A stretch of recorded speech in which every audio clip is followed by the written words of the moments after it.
Hola a todos y todas, somos Alexandra Minaya y Teresa Arce, cofundadoras de Cumanta, una iniciativa social creada para brindar herramientas legales en aras de lograr un país mucho más inclusivo. En esta oportunidad tendremos una breve conversación con Newton Mori y Gustavo Zambrano, a quienes presentaremos a continuación. Muy buenas tardes, Gustavo, Newt. Muchas Bueno, gracias por brindarnos su tiempo a esta pequeña conversación. Y bueno, iniciamos con una breve descripción de cada uno de ustedes para pasar a las preguntas indicadas. Newton Mori es historiador interesado en la problemática del racismo y la discriminación. Fue miembro activo por 20 años del movimiento negro en el Perú. En Chirapac aplica su experiencia en los procesos de formación de líderes, afirmación de la identidad y la diversidad cultural, aportando una visión intercultural. En paralelo, ha desarrollado una labor artística dentro de la plástica afroperuana y en la actualidad indígena, premiada por la FAO en 2017 en el concurso internacional Artes de los Pueblos Indígenas. Gustavo Zambrano es abogado por la Pontificia Universidad Católica del Perú, magíster en ética aplicada, convención en negocios por Lincoln University de Suiza, especialista en derechos humanos, en particular de los pueblos indígenas y empresas vinculados a temas ambientales, gestión de territorio, debida diligencia, cambio climático y gestión de reservas para pueblos en situación de aislamiento y contacto inicial.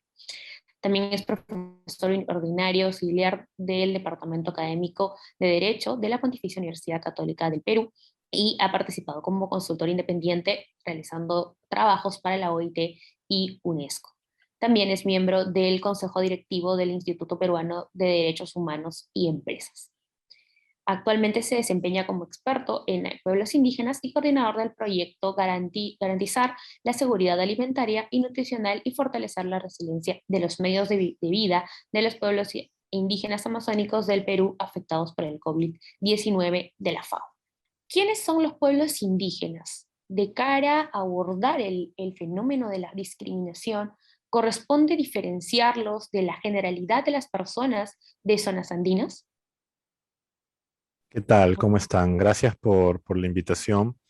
Los pueblos indígenas son pueblos que preexistían a la configuración de las actuales fronteras estatales. De acuerdo con la normativa internacional de la cual el Estado peruano es parte, más que una definición, lo que se tiene, y esto desde el Sistema de Naciones Unidas, son criterios de identificación. Aquellos pueblos que cumplan con los criterios o con parte de estos son reconocidos como pueblos indígenas y por ende se les reconoce un conjunto de derechos colectivos, como la consulta previa. En esa línea, no solamente tenemos que son pueblos anteriores a la configuración de las fronteras estatales, sino que tienen y mantienen una relación con sus tierras y sus territorios, con sus recursos naturales, mantienen y preservan instituciones propias, costumbres y características, pero sobre todo poseen un sentido de pertenencia y de autoidentificación como parte de una cultura que se diferencia de la cultura predominante. En el caso peruano, hay pueblos indígenas tanto en la Amazonía como en la zona andina. En el Perú se han identificado 55 pueblos indígenas, 4 andinos y el resto amazónicos. Entonces, la diferencia es una cuestión de dónde se encuentran los pueblos indígenas. Si hablamos de 55 pueblos, cada pueblo, cada cultura indígena tiene sus propias características y tiene que ser entendida desde la propia realidad en la que se encuentran. Entonces, en el caso de los pueblos indígenas andinos, que son el pueblo quechua, el pueblo aymara, el pueblo jacaru y el pueblo uro, ellos tienen sus propias características que han mantenido y preservado a través del tiempo. Y en el caso del resto, del gran número de pueblos indígenas amazónicos también, como el pueblo Ashánica, como el pueblo Nomatsigenga, como el pueblo Aguajún, el Chipimoconibo, entre otros, ¿no?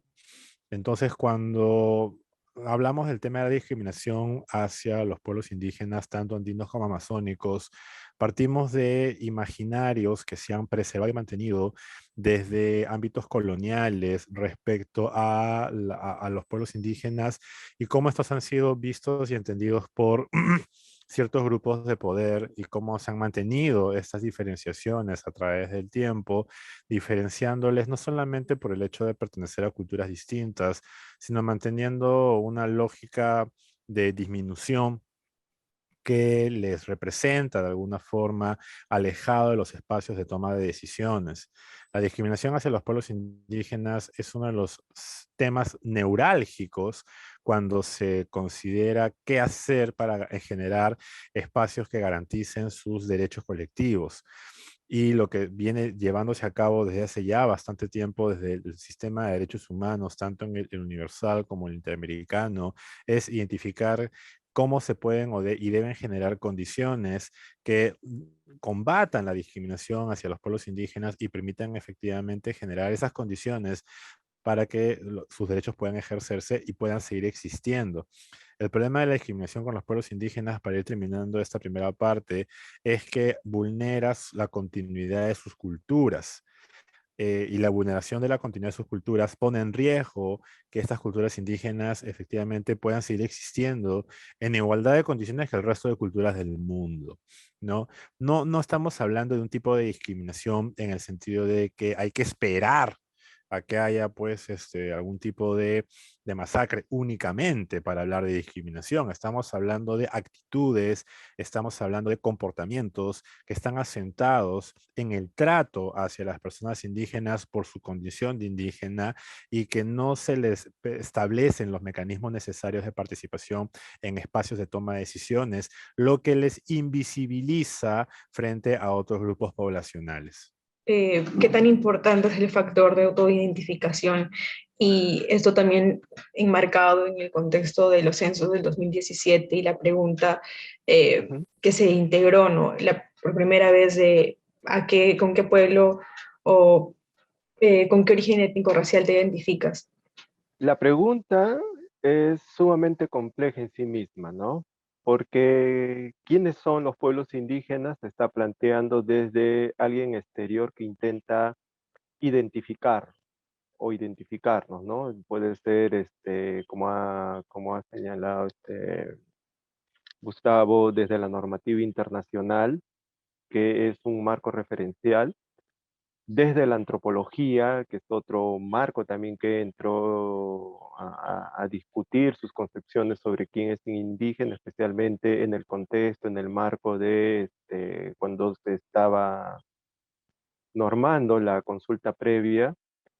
Y está de la otra parte, quiénes somos los indígenas, es decir, las diversas autoconciencias, las autoidentificaciones que se construyen en torno a la noción de indígena.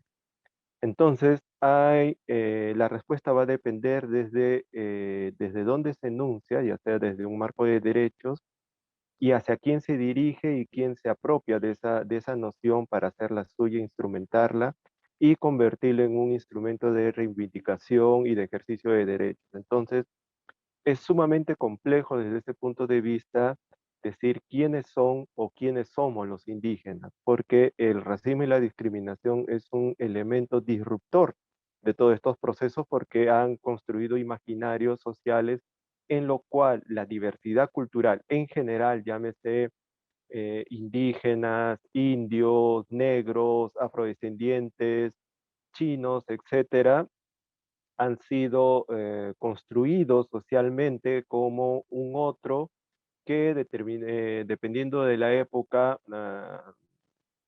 están en condición de inferioridad, son sujetos de sospecha o están completamente al margen del entendimiento de los códigos occidentales, de la modernidad, etcétera, ¿no? Entonces, todo eso va a confluir y además de ello, y en las últimas décadas es mucho más claro, los intereses políticos económicos, ¿no? Entonces todo eso va a incidir en la manera en cómo se va a responder y cómo se va a instrumentar esta respuesta. Desde Chirapac, los pueblos indígenas están constituidos por toda la diversidad cultural que es diferente a la cultura y el ejercicio del poder hegemónico. la noción específica de pueblo indígena es una construcción política reciente, que adquiere plena vigencia a partir de la Declaración de las Naciones Unidas sobre los Derechos de los Pueblos Indígenas y anteriormente con el convenio 169 de la OIT, ¿no? Entonces ahí, de diferente manera, está especificado quiénes serían los pueblos indígenas, ¿no? Y dentro de estos criterios que establece especialmente el convenio 169, el de la autoidentificación es el más importante. Si vamos a lo establecido por el convenio 169 y la Declaración de las Naciones Unidas sobre los Derechos de los Pueblos Indígenas, la noción se amplía. Entonces, los pueblos indígenas estarían constituidos por el grueso de la población andina, amazónica y en la costa, que guardan como herencia cultural, como vínculo cultural, como arraigo cultural o como ascendencia cultural, alguna práctica diferente a las prácticas culturales hegemónicas de parte del Estado, ¿no? Si ponemos en contraste cuánto sería la población indígena en nuestro país, nosotros diríamos de que el 80 o hasta el 90% de la población en nuestro país es indígena, porque guardarían algún tipo de estas características de ascendencia o de pertenencia, que lamentablemente la noción de mestizaje ha arrinconado e invisibilizado. Y todos estos elementos estuvieron en consideración cuando se formularon las preguntas para el censo del 2017, ¿no? En cuyo comité yo estuve participando durante todo el periodo de la formulación y resultaba sumamente complejo plantear una pregunta o dos preguntas que trataran de dar cuenta de la diversidad de los pueblos indígenas en nuestro país, por una parte, y por otra parte, las diferentes formas en las cuales se ha fragmentado las autoidentificaciones indígenas, ¿no? Por ejemplo, en el tema del censo, colocar solamente como una pregunta de autoidentificación si se identifica como indígena, porque sabíamos de que la gente no se iba a identificar como indígena, ¿no? Entonces, ni tampoco estábamos de acuerdo con que se excluyera la noción de mestizo, porque eso es la construcción social más grande que se ha emprendido desde la educación y desde el Estado, la construcción de la noción de mestizo, y eso sería, eliminarlo del censo sería como tratar de tapar el sol con un dedo para intentar privilegiar una identidad que está en proceso de construcción y que, como he señalado, es una identidad política. ¿Cómo impactan o cuáles creen ustedes que son los estereotipos que más afectan a la población indígena y cuál es el impacto de ellos en la implementación de políticas públicas u otras respuestas institucionales por parte del Estado? Uno de los principales problemas de la discriminación tiene que ver con que, como bien señalaba hace un rato, se mantienen algunas lógicas de carácter colonial respecto a la representación de las personas indígenas, tanto andinas como amazónicas, ¿de acuerdo? La discriminación tiene un componente detrás fuerte que es de desvaloración, ¿ya? De no ver al otro como un igual, sino darle una categorización justamente a partir de un no reconocimiento o un falso reconocimiento siguiendo unos componentes de Taylor, por ejemplo, ¿no? Pero no me quedaría solamente en uno o dos ideas, sino en la diversa paleta de situaciones en las que no se ve a la persona indígena desde un reconocimiento real de su condición de persona indígena, ¿no? Que van desde una desvaloración hacia el uso de su propio idioma, una desvaloración de sus costumbres, una desvaloración hacia sus prácticas. Entonces, me atrevería a decir que está más ligado a eso, ¿no? A una no valoración, a un falso reconocimiento, a una desvaloración de la real condición de los pueblos indígenas y toda la riqueza de lo que representan sus culturas. Entonces, cuando hablamos de discriminación, más que tratar de encasillarlo en uno o dos que efectivamente los hay, parámetros, ¿no? Démosle un poquito la vuelta y veamos si efectivamente las culturas indígenas están siendo reconocidas en su real dimensión, ¿ok? Eso es lo que estoy tratando justamente de argumentar, porque lo que podemos encontrar es que la respuesta es negativa. A lo largo de la historia, lo que se ha tenido es una construcción limitada o una construcción reducida, ¿no? Desde una mirada incluso hasta evolucionista, con matices civilizatorios, hacia los pueblos indígenas, hacia las personas indígenas que han empapado muchas veces la elaboración de políticas públicas, de tal forma que al momento de la implementación de estas políticas, se termina realizando la política desde un foco efectivamente que se origina en luces discriminatorias. Por ejemplo, si tenemos una mirada eh, reducida o limitada de las personas indígenas frente a lo que se puede entender por pobreza, lo que va a terminar ocurriendo es que mis políticas de lucha contra la pobreza van a tener esa mirada reducida de las personas indígenas y voy a tener o voy a aplicar políticas que en el fondo tienen lógicas discriminatorias por no reconocer la real dimensión de la diversidad cultural, ¿no? Si a eso le sumamos además una lógica monocultural, lo que vamos a tener es que las políticas, además de tener matices discriminatorios que rayan con el racismo y el clasismo, se sostienen en una sola mirada cultural frente a realidades pluriculturales, lo cual termina por no funcionar como se espera que deberían pues funcionar, ¿no?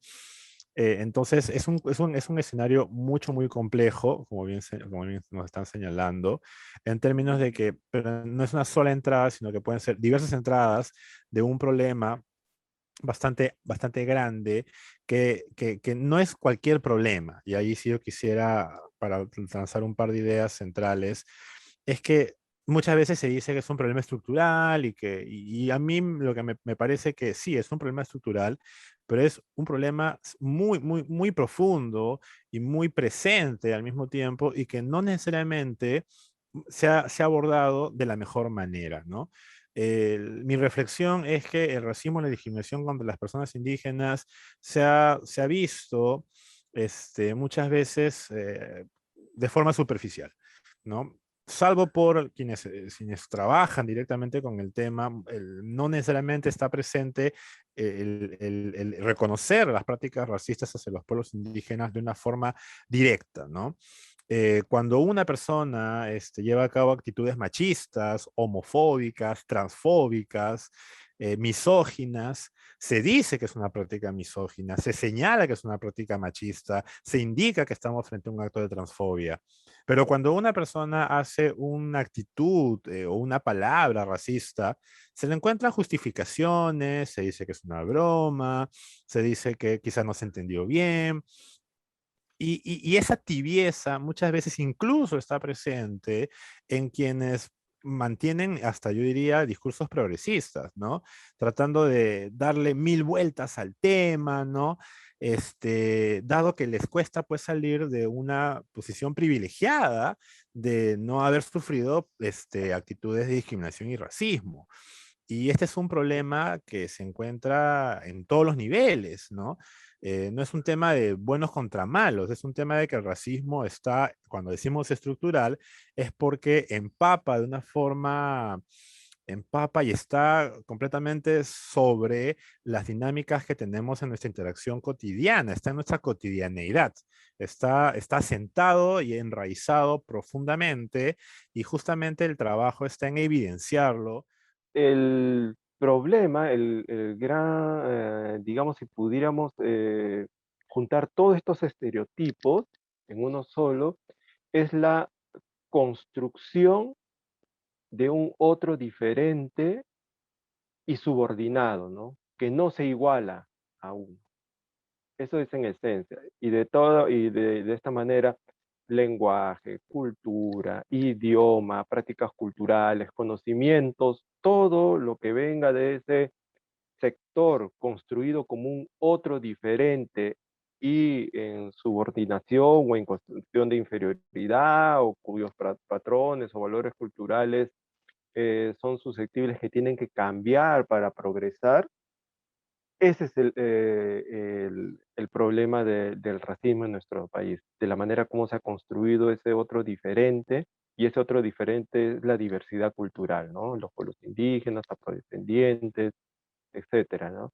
Que sea cual fuera la situación y el periodo histórico, el momento histórico, son susceptibles de sospecha de que o no van a entender los programas de desarrollo, o no van a querer desarrollarse, o son atávicos porque están atrapados por sus prácticas culturales, o que no van a entender la política, o que son susceptibles de ser engañados en el plano político, de ser llevados por aquí o por allá. Todos ellos son discursos que encierran esta construcción de un otro diferente, subordinado e incapaz de una autoría propia, ¿no? Eso sería en general el estereotipo más grande con respecto a la diversidad cultural en general en nuestro país, ¿no? Que no se siente, que no se la asume como una parte importante en la construcción y en la participación política. Y cuando digo participación política, no se trata únicamente de votar, sino de ejercer poder. Y ese poder es lo que, esa posibilidad de ejercicio de poder es lo que ha disparado todos los miedos en las últimas elecciones, ¿no? Y con esto no estoy diciendo de que el partido de gobierno sea una representación de los pueblos indígenas. Sí, sobre ese punto me parece central justamente lo que está diciendo Newton. El punto es el siguiente. Existe una sociedad que ha sido construida sobre la base de la subordinación.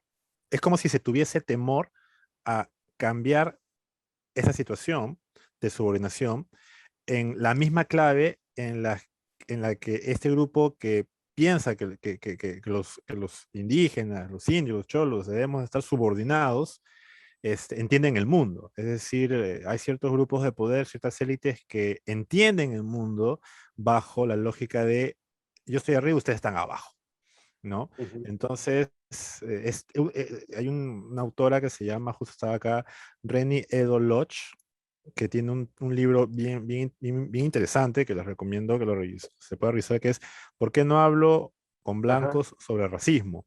Ujú. ¿No? Y ella habla acerca de un temor al mundo negro, Mm. ¿no? En el sentido de que los grupos de élite blanca tienen miedo de que los negros asuman el poder, es decir, que sean los blancos ahora los subordinados.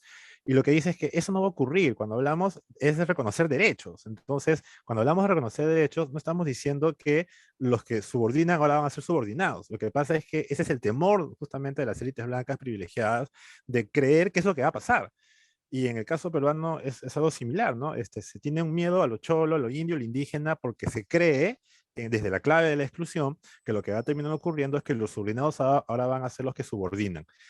Y lo que se está pidiendo es reconocimiento de igualdad de condiciones, estar en el espacio de toma de decisiones.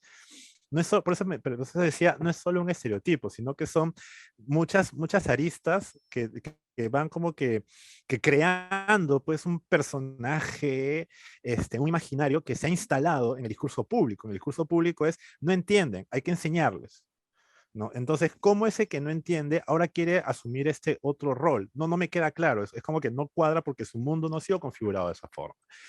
Y este racismo está tan asentado, tan enraizado, que lo que corresponde es evidenciarlo. Y un tema que me gustaría agregar, siguiendo a una socióloga boliviana, Silvia Rivera Cusicanqui, es el tema del indio permitido. El indio permitido es una teoría que ella plantea respecto a que muchas veces las políticas y el ejercicio de derechos en países como Latinoamérica se sostienen en reconocer y usa las palabras indio permitido de forma, digamos, directa, en el sentido de que se reconoce, pero hasta cierto punto, ¿no? Se reconoce hasta cierto límite, o sea, te permito hasta aquí. Y claro, cuando este indio permitido exige un poquito más, es un indio prohibido. se le mete preso, se le prohíbe, se le dice que reclama mucho, ¿no? Entonces, hay una configuración de que la lógica del indio permitido estaría muy presente o está muy presente en la manera como se llevan a cabo las políticas nacionales, porque las políticas nacionales permiten hasta cierto punto. Permiten solamente hasta que no te desestructure lo que se tiene como un statu quo. Pero cuando se pide un poquito más, no, entonces ya no, te sales de lo permitido. Entonces, y ella lo desarrolla muy bien en el caso boliviano y otros autores lo desarrollan, por ejemplo, en el caso mapuche, para lo que es Chile. Y creo que debemos empezar a hablar también en el Perú de eso, ¿no? Empezar a evidenciar que muchas de las políticas públicas no es que hayan sido pensadas en términos racistas, así alguien se imagina que el Ku Klux Klan está haciendo políticas públicas, Ujú. no, sino que estamos pensando justamente desde la lógica del indio permitido. Te permito hasta aquí, ¿no? Y si te sales de eso, no, entonces ya, pues, pides mucho, pues, ¿no? Entonces ya es un indio revoltoso, ¿no? Y eso, pues, es lo que más cuesta sacar de las mentalidades de ciertas personas, ¿no? Claro, y de alguna manera es cómo funcionan, es la manera en cómo funcionan o cómo operan los estereotipos, ¿no? Encasillando a la gente y ahí vemos dinámicas de racismo y discriminación no directas, sino indirectas o asociadas y que nos cuesta bastante reconocer. Y en esa medida, por ejemplo, ¿qué elementos o qué factores de las políticas públicas o de lo que podemos hacer desde la sociedad civil y desde la academia pueden ser beneficiosos para promover la agenda de derechos de los pueblos indígenas o para desincentivar la discriminación y racismo contra estos? Por ejemplo, en el tema de educación intercultural bilingüe, está pensado para un grupo social que está al margen de las lógicas del Estado y que es necesario incorporar, ¿no? Entonces, cuando el problema es de que nuestro país no es intercultural y lo que hay que hacer es interculturalizar a la educación para poder apreciarnos en nuestra diversidad. Otra dimensión del problema es de que todo Estado se guía por enfoques, o sea, el trabajo de cómo se modelan las políticas públicas es a partir de las visiones y enfoques que tiene el Estado. En el caso, si nosotros observamos los proyectos de ley o las normativas para las iniciativas del Estado que salen en el peruano, todos lo podemos revisar.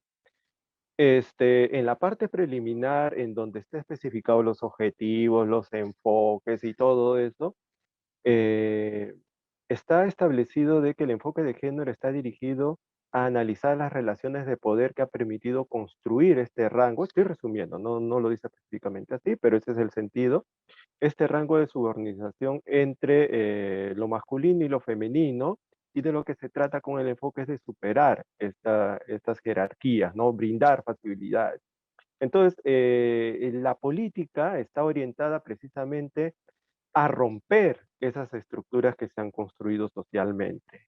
Y eso está establecido en el enfoque que maneja el Estado. Pero cuando vamos a ver el enfoque intercultural que aplica el Estado, la naturaleza de este enfoque es de servicios. Todo el enfoque y la perspectiva del Estado al formular sus políticas públicas en el tema de la diversidad cultural es de servicio. O sea, da por entendido de que el Estado tiene que establecer las condiciones para incorporar a esta diversidad que por X razones ha estado excluido y que para ello tiene que brindarle servicios con adecuación cultural, respetando su cultura, etcétera, ¿no? Pero no habla de que el enfoque intercultural tiene que centrarse en analizar las relaciones por las cuales en nuestro país se han construido esas jerarquías sociales que ven desde un grupo y cómo o sea, ven diferente a otro grupo, especialmente a la diversidad cultural, y cómo se han establecido estas jerarquías. Y por tanto, la política tendría que estar orientada a revertir esos imaginarios sociales y esas jerarquías. Entonces, la política del Estado tendría que estar orientada a facilitar los instrumentos de representación y ejercicio de poder por parte de la diversidad cultural.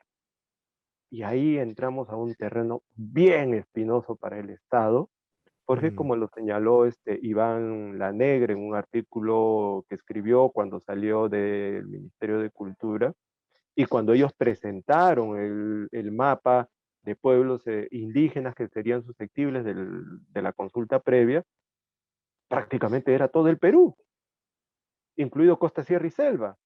Entonces para el Estado eso no le era conveniente, porque impedía sus proyectos de inversión.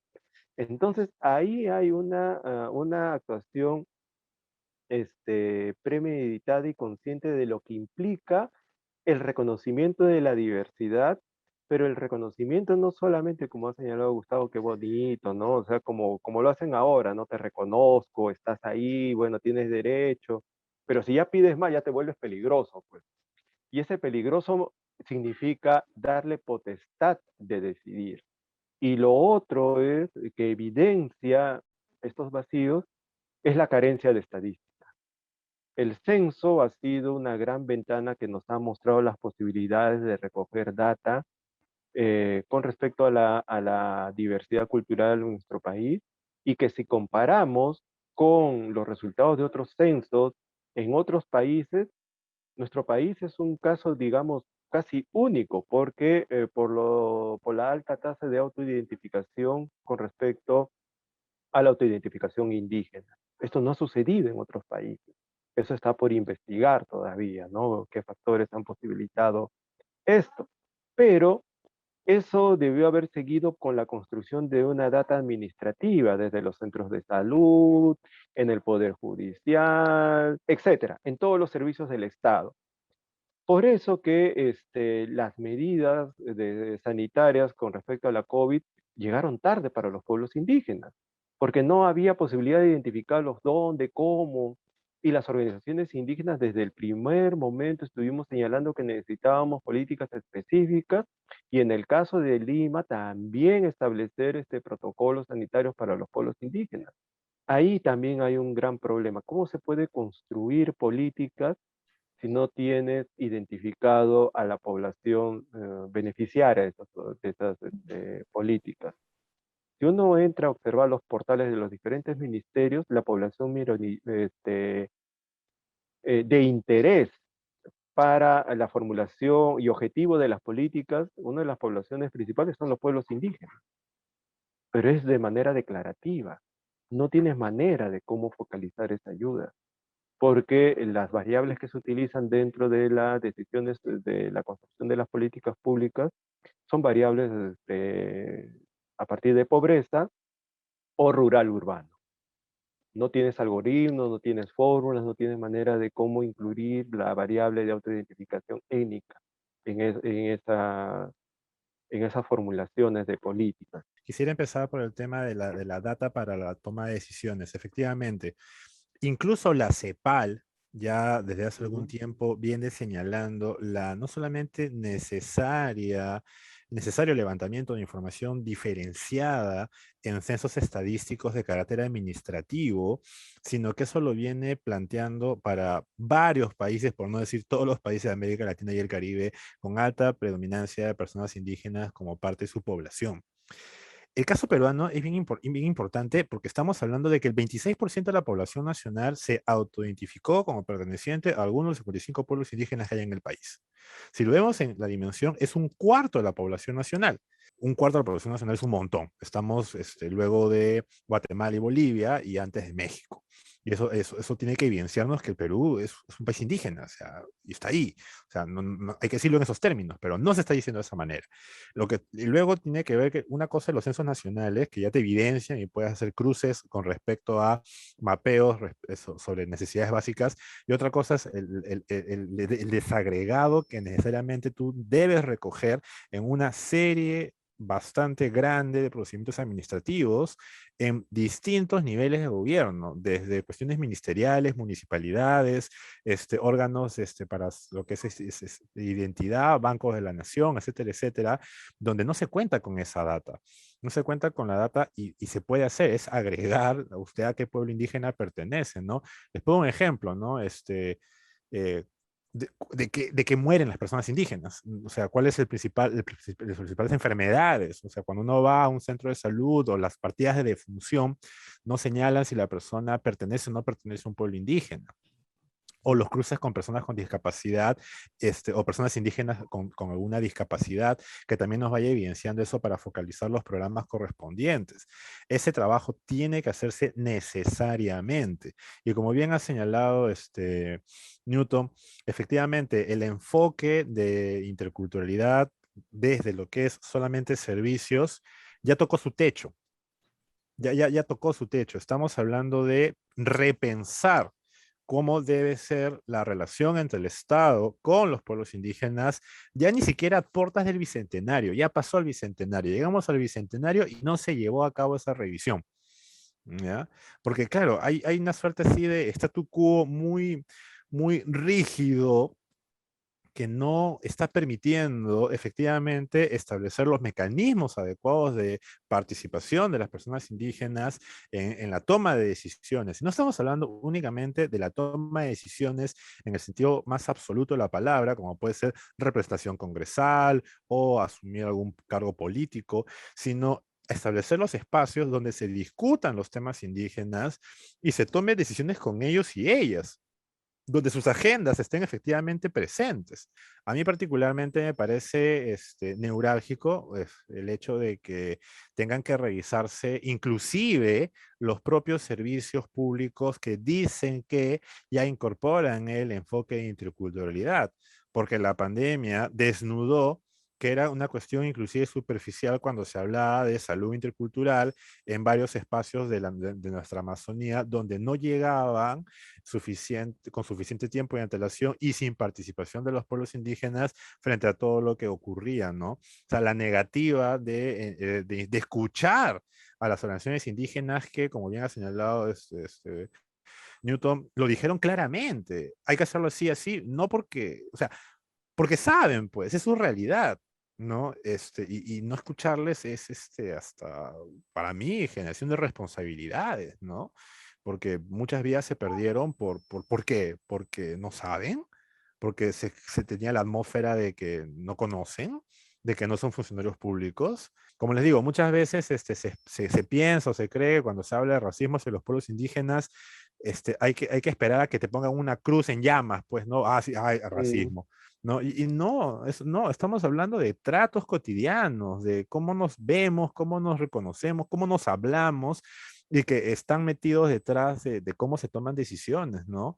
Te reconozco, pero hasta cierto punto, ¿no? Te doy la mano, pero no te invito a sentarte conmigo a decidir cómo te va a llegar la medicina. O sea, de eso estamos hablando cuando hablamos de racismo, me parece a mí. Inclusive yo me atrevería a decir hasta de la academia, ¿ya? Porque hay ciertos estereotipos ahí sí que no han sido superados incluso en la academia. Porque el año pasado, cuando todavía no había empezado la campaña electoral, se hizo un dossier para periodistas, ¿no? No sé, ustedes lo pueden buscar en internet, lo googlean rápidamente, y eran como 150, 160 preguntas dirigidas a periodistas para que se las hagan a los candidatos candidatas. De todo el total de preguntas, solamente dos hacían referencia al tema de pueblos indígenas. Una de ellas preguntaba sobre el tema de pobreza, ¿no? Y la otra, si la salida era el tema agrario. Claro, y uno se pone a pensar que acaso el único problema para los pueblos indígenas es la pobreza. O sea, hay toda una suerte así de construcción indígena pobre, y encima en Ujú. ámbito rural, y encima dedicado a la agricultura. ¿Se dan cuenta? Y Entonces, ¿y nada dónde más. quedó la consulta? Pues nada, y nada más. Y de las 160 preguntas no hablan nada de titulación de tierras, no hablan nada de cambio climático, no hablan nada de la mujer indígena, las violencias, de jurisdicción intercultural, nada. O sea, indígena, pobre, en ámbito rural, dedicado a la agricultura. Ujú, Y esas preguntas fueron llevadas a cabo por académicos. ujú. Exacto. O la última tendencia también que he visto en los análisis con respecto ya a la noción de pueblos indígenas, que se enfocan en las normativas dadas por el Estado, ¿no? O sea, como que el Estado ha creado este proceso, ¿no? al reconocer los tratados internacionales, al implementar temas como el de la consulta previa, etcétera, restándole agencia a los pueblos indígenas, ¿no? Y, desconociendo, por ejemplo, de que la Declaración de las Naciones Unidas es el resultado de un largo proceso de organizaciones y de mujeres indígenas que han estado presentes en el escenario de las Naciones Unidas, incidiendo a lo largo de los años. El racismo y la discriminación racial está plenamente estructurado dentro de de las políticas, las percepciones, la manera como se organiza el Estado, el gobierno, el poder en nuestro país, ¿no? Y esa parte es la que hay que evidenciar. Sí, y un tema que me gustaría para completar, a veces cuando sale ese tema del racismo inverso, que muchas veces también puede ser como Ajá. una suerte de contrarrespuesta, ¿no? Eso no existe, pues, o sea, Ujú. no puedes decir que un hecho aislado, que finalmente puede ser eso, un hecho aislado, sea racismo, porque racismo es algo que es cómo se trata a un grupo poblacional, ¿no? Ujú. Cómo está estructurada la sociedad para tratar a un grupo de las personas. No que a ti te traten mal, entonces, o sea, que te hayan Ujú. tratado mal está mal. Nadie dice que está bien que te traten mal, pero una cosa es que te traten mal y otra cosa es que la sociedad esté estructurada de una forma para que justo un grupo de personas no consigan entrar a determinados puestos de trabajo, no puedan entrar en espacios de participación, para que sus temas no sean parte de la discusión política, para que se mantengan estereotipos respecto a qué es lo que se debe entender para abordar sus problemáticas, que no sus agendas no estén presentes. Eso es racismo, Ujú. ¿no? Y a partir de eso hay un montón de aristas que se van cruzando, pues, ¿no? Sí, y justo de ahí la importancia de ver la discriminación, como dices, desde una perspectiva de subordinación, y no como un fenómeno intersubjetivo, ¿no? Sino de grupos. De nuevo, muchas gracias Newton y Gustavo por el tiempo que nos han brindado, es bastante largo. Muchas gracias por todas las ideas que han compartido con nosotras y hasta una nueva oportunidad. Gracias a Muchísimas ustedes. gracias. Gracias a Ujú. ustedes.